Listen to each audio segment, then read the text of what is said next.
Bonjour Anaïs. Bonjour Marie-Laure. Alors je suis ravie d'être avec toi aujourd'hui pour ton témoignage d'accouchement. Moi aussi. Donc si je me souviens bien, nous on s'est rencontrés, tu avais ta première fille, on s'est rencontrés lors de réunions d'une association qui s'appelle l'Arbre à bébé. C'est ça. Donc c'est des réunions de parents, on s'est rencontrés dans ce cadre-là, donc en tant que maman, toutes les deux. Oui. Et puis, quand tu as attendu ta deuxième fille, tu as fait appel à moi avec ton conjoint pour un accompagnement de doula. Oui, c'est tout à fait ça. J'avais besoin de prendre soin de moi et j'y arrivais pas toute seule. Du coup, je me disais qu'accompagnée d'une doula, ça me permettait d'avoir au moins ce temps où vraiment je m'occupais de moi. Voilà. Yes. Alors, ta première fille avait 3 ans, 4 ans ? Ouais, 3 ans. 3 ans. Est-ce que tu peux nous raconter assez rapidement comment ça s'était passé pour elle, ta grossesse, l'accouchement Alors, pour ma première, j'ai eu une grossesse idéale. Tous les paramètres étaient bien, tout se présentait bien. On a très vite fait le choix d'un accouchement à domicile. Le papa et moi. On s'est beaucoup documenté, on a cherché une sage-femme, comme beaucoup. On n'a pas trouvé de sage-femme qui voulait venir à domicile. On a donc décidé de se faire accompagner par notre médecin généraliste pour le suivi de grossesse. On a fait les rendez-vous médicaux dits obligatoires et puis on a fait un accouchement autonome et on a accouché par nous-mêmes, sans accompagnement médical. Donc tout seul, tous les deux, pour un premier bébé. C'est ça. C'est quand même assez rare. Il paraît, ouais. J'en ai pas beaucoup rencontré d'autres parents qui ont accouché à domicile sans aide médicale pour un premier bébé. Et du coup, pour cette grossesse-là, tu n'avais pas de doula, tu n'avais pas forcément d'accompagnant J'avais pas d'accompagnant, non. J'ai même pas fait de préparation à la grossesse, à l'accouchement, pardon. En fait, j'avais tellement peur d'être mal orientée que j'ai cherché par moi-même dans des bouquins, sur Internet. Parce que pour le coup, le papa était très impliqué, il a beaucoup lu, il s'est beaucoup renseigné aussi. Et notre généraliste a été vraiment au top aussi à répondre à toutes nos questions. À chaque rendez-vous, on y passait plus d'1 heure où on lui posait toutes les questions et il répondait. Voilà. Mais non, j'ai pas été accompagnée. J'avais vraiment trop peur d'être mal informée et je préférais me faire mon opinion par moi-même. Voilà. Ok, donc ton généraliste était au courant et il n'a pas essayé de vous dissuader non plus. Il n'a pas essayé de nous dissuader, il nous a pas non plus incité à le faire. Quand on lui a parlé de notre projet, il d'abord, il nous a laissé chercher une sage-femme. Puis quand on est revenu le mois d'après, puis le mois d'après, en lui disant peut-être qu'on va faire par nous-mêmes parce qu'on trouve personne. Il a dit bon, je vous suis. Si vous avez des questions, je suis là. Après, je peux pas garantir que je serai présent parce que je suis très occupée. Mais du coup, il a été là quand il a vu qu'on était vraiment déterminés. Il a été là. C'est chouette parce que ça reste assez rare aussi, ça, je pense. C'est vrai.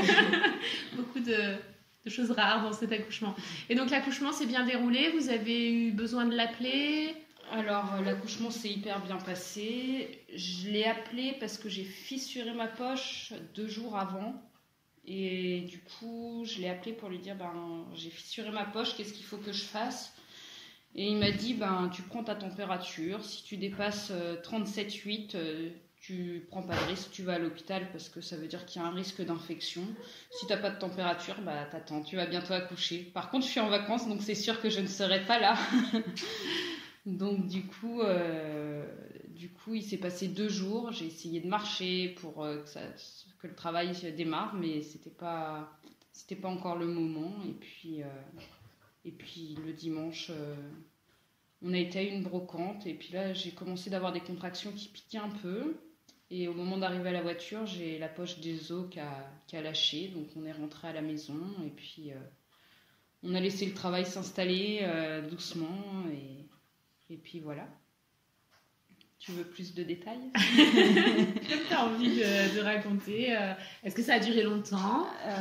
Alors, entre mes premières contractions et la naissance, il s'est passé 7 heures, donc c'était assez rapide assez court, ouais. Pour une première.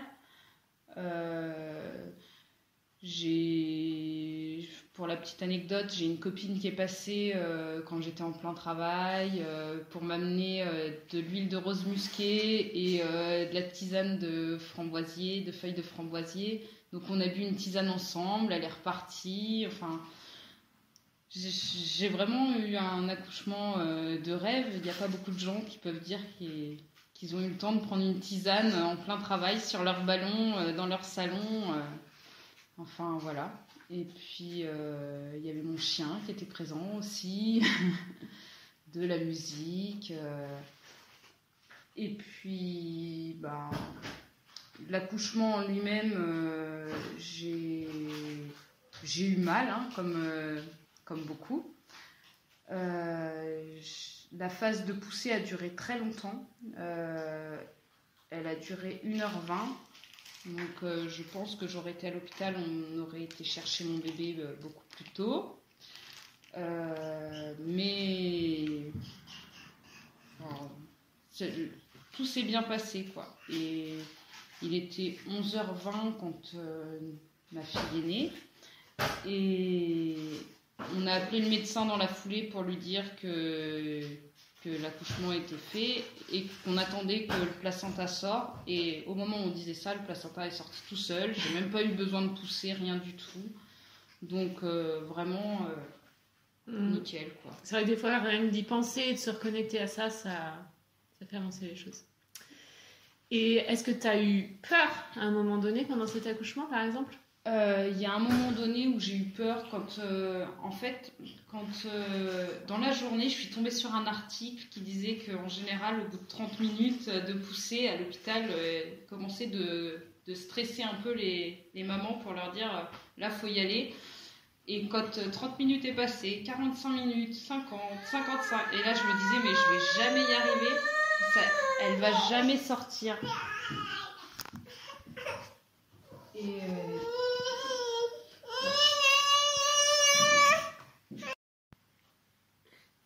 Et puis surtout, je commençais d'être épuisée parce que je poussais quand même depuis longtemps.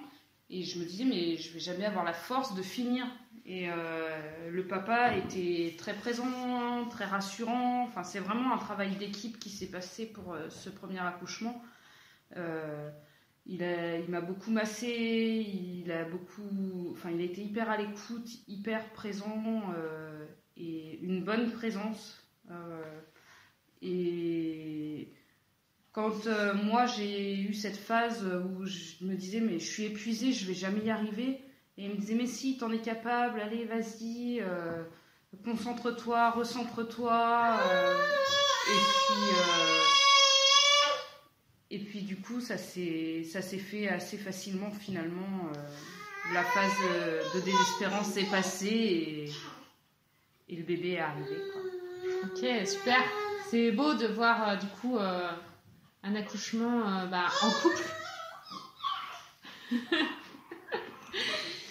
Voilà, avec des papas impliqués qui sont pas juste là à regarder ce qui se passe en attendant que ça se passe. Donc ensuite, vous avez accueilli votre enfant et vous avez décidé d'avoir un deuxième enfant? Alors chez nous, les enfants sont invités par surprise. À chaque fois à chaque fois que je suis tombée enceinte, c'était par surprise. Enfin, on savait plus ou moins, mais c'était pas préparé à l'avance comme souvent les couples se préparent. Nous, on savait qu'on avait pris le risque qu'un bébé arrive, mais c'était pas spécialement préparé. Et entre les deux filles, je suis tombée enceinte et on a perdu le bébé à 7 mois de grossesse. Donc j'ai vécu un accouchement médicalisé, péridurale, comment ça s'appelle ? Révision utérine, tout toute la panoplie de tout ce que je voulais pas vivre en accouchant à domicile. Je l'ai finalement vécu pour un bébé mort en plus, donc voilà. Et puis donc ça c'était à peu près 2 ans après ma première fille, et ma dernière est arrivée encore 2 ans plus tard. Donc pareil, elle s'est invitée sans qu'on prépare quoi que ce soit, mais on était très heureux de l'accueillir. Et cette grossesse a été un peu mouvementée. Elle a très bien commencé. J'ai fait le choix du coup, le papa même, c'est le papa qui m'a incité au départ à être accompagnée par une doula. Et donc j'ai fait appel à toi. Et les rendez-vous se passaient bien. Et à un moment donné, on s'est séparés avec le papa. Donc la fin de grossesse a été assez chaotique. Et heureusement que j'ai eu ma doula pour garder confiance en moi. Jusqu'à la veille de l'accouchement, je ne savais pas où j'accouchais. Parce que, à savoir que j'habitais chez des amis, du coup, en attendant d'avoir mon propre appartement.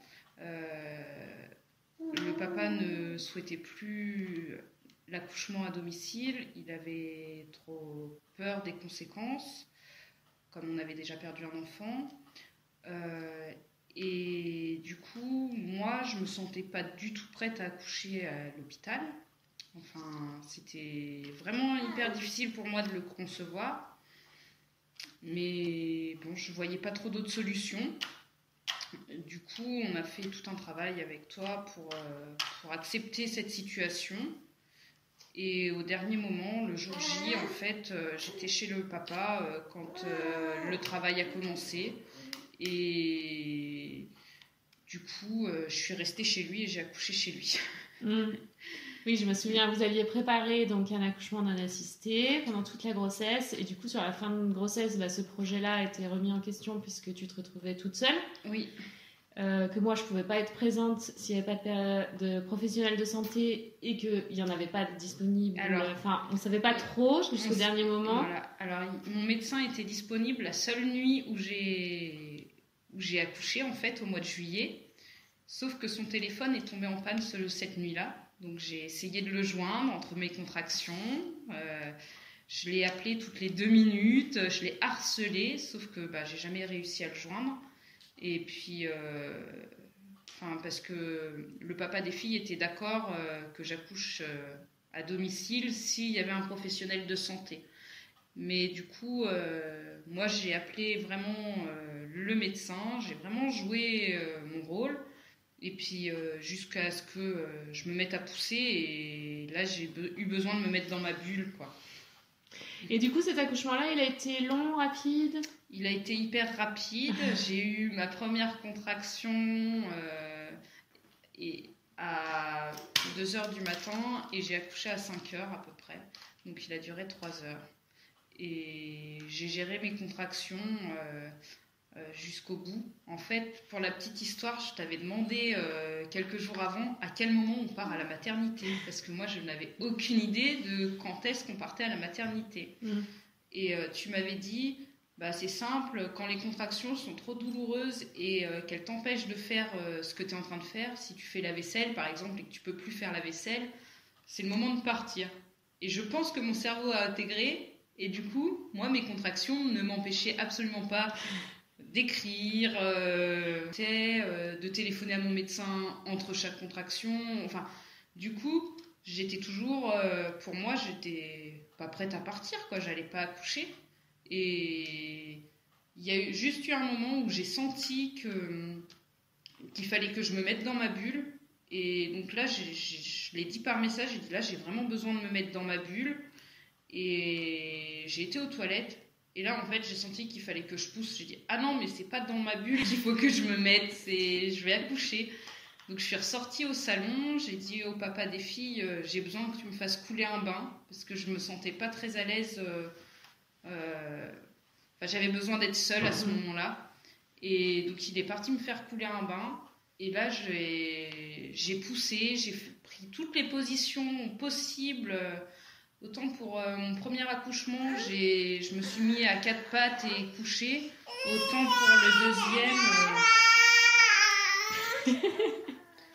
pour le deuxième, j'ai vraiment... je me suis mise accroupie, debout, un pied sur la coudoir du canapé, enfin... Et je disais, allez, bébé, il faut y aller, il faut sortir, là. Et en un quart d'heure de poussée, je crois même pas un quart d'heure, elle était sortie, quoi. Donc, ça a été hyper, hyper rapide. J'ai connu aussi une phase de désespérance qui n'a pas duré très longtemps. Et en fait, je savais que j'étais capable d'accoucher. Je savais que l'accouchement se passerait bien. J'en étais persuadée. Et en fait, j'ai dit au papa, mais fais-moi confiance, ça je sais gérer. Peut-être que dans la vie, j'ai pas beaucoup confiance en moi, mais pour ça, je sais que je sais gérer. Et donc le papa m'a finalement laissé gérer. Et sauf qu'à un moment donné, je me suis dit, et si je lui ai dit ça et que ça se passe mal, enfin, voilà, comment ça va se passer après? Et c'est à ce moment-là que le papa est revenu de la salle de bain et m'a dit, a été rassurant, m'a dit ça va aller, tu sais faire, etc. Et bon, le bébé est sorti tellement vite qu'il n'y a pas eu beaucoup besoin d'être rassuré non plus, quoi. Vous n'aviez pas eu trop besoin de vous poser des questions? Non. Ça a été un peu pris de court. C'est ça. Et du coup, il est resté calme, il n'a pas Il est paniqué, resté calme. Au début, il était un peu tout blanc, un peu dans son coin. Et du coup, je me suis dit, il faut vraiment que je gère seule. Et puis, sur la fin, quand moi, je suis passée dans une phase de désespérance, mais j'ai rien dit. Hein, mais lui, du coup, il s'est repositionné. Et après, il avait pris mon téléphone et il était par message avec une copine à moi qui lui a dit bah, tu l'as déjà fait une fois, tu sais faire, donc vas-y, quoi. Enfin, et du coup, ça s'est bien passé. Ok. Voilà. Au niveau du placenta? Le placenta est sorti tout de suite derrière aussi. Alors là, on était épuisés, donc on a laissé le placenta jusqu'au lendemain matin. On a dormi comme ça. Et puis, pour ma première fille, on a coupé le placenta le soir parce que logistiquement parlant, c'était compliqué. On n'avait pas envie de s'embêter.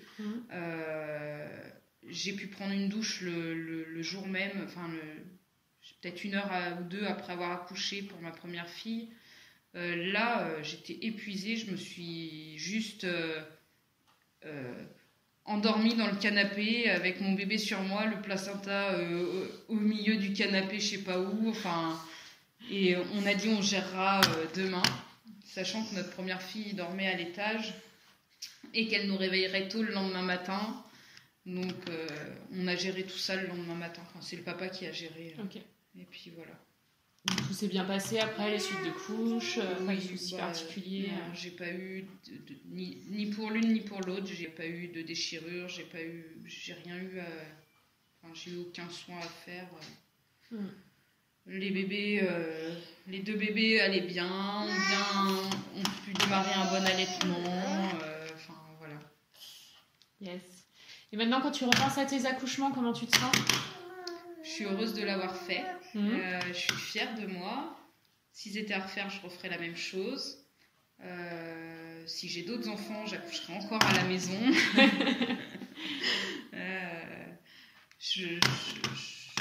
Après, c'est un choix très personnel. Je peux pas dire aux gens de le faire. C'est pas du tout. C'est pas du tout ce que je préconise. C'est vraiment au bon sens de chacun, et tout le monde ne se sent pas capable de le faire, et dans ces cas-là ce serait dangereux même je pense de l'envisager. Il faut vraiment être serein et avoir confiance en soi, quoi, et en son bébé. Il faut pas le faire juste parce que quelqu'un nous a dit que c'était mieux et que c'était le meilleur accouchement possible, en fait. Non, pas du tout. Chacune a son propre chemin d'accouchement, et c'est ça. Il y en a qui ont besoin d'aller à la maternité, qui se sentent bien là-bas, et c'est chouette, heureusement aussi. Et je pense que le plus important, c'est de se sentir en sécurité pour accoucher. Et si on se sent en sécurité à la maternité, eh ben, il faut y aller. Si on ne se sent pas en sécurité, il faut peut-être envisager d'autres pistes du coup. Que ce soit à domicile, que ce soit accompagné, pas accompagné, en plateau technique, en maison de naissance. Enfin, il y a vraiment plein de choix et c'est ça qui fait aussi la richesse des accouchements. Du coup, pour ta première grossesse, tu n'as pas été accompagnée. Pour ta deuxième, tu as été accompagnée. Est-ce que tu peux nous parler des avantages de l'accompagnement ? Alors moi, du coup, j'ai été un cas assez particulier. Au départ, ça m'a vraiment apporté du temps pour moi et du temps pour prendre soin de moi. Entre chaque rendez-vous, on fixait des objectifs pour que je prenne vraiment du temps pour moi et pour mon bébé qui allait naître, parce que je trouvais ça vraiment important. Pour ma première grossesse, c'est ce que j'avais fait. Mais là, avec déjà un enfant, c'était plus compliqué et j'avais vraiment besoin de ce temps-là. Et puis au fur et à mesure, l'accompagnement a évolué parce que finalement, j'ai eu besoin de soutien moral, j'ai eu besoin d'être boostée. Je pense que si tu n'avais pas été là, j'aurais pas accouché à domicile pour la deuxième. J'aurais perdu un peu confiance en moi dans le sens où tout le monde me disait que c'était presque inconscient d'accoucher à domicile, alors que non, c'était pas inconscient. Si j'avais pu, j'aurais accouché au fond des bois toute seule. Mais ça, je trouvais ça inconscient parce que s'il m'arrivait quelque chose, personne m'aurait retrouvé. Renard.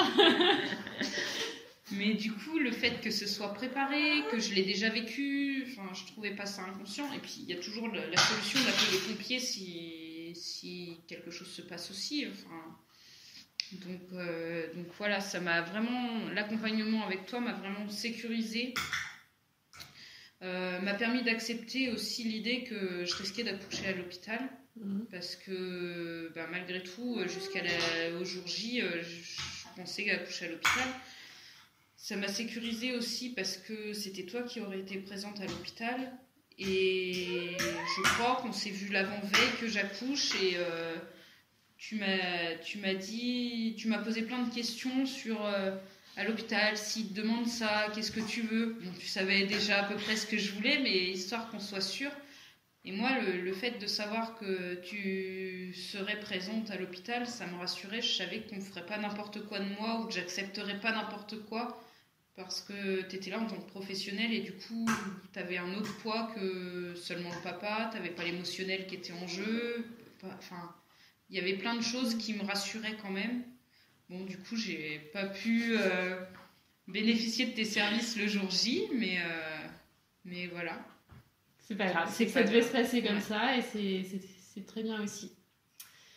Si tu avais un dernier message à passer aux mamans qui sont enceintes actuellement, faites-vous confiance. C'est vraiment faites-vous confiance et sentez-vous en sécurité. Apportez-vous vraiment ces deux paramètres et faites vos choix. Laissez-vous pas influencer, que ce soit pour un accouchement à domicile ou un accouchement en maternité ou en plateau technique. C'est vraiment votre ressenti qui compte. Yes. Merci Anaïs. De rien, avec plaisir.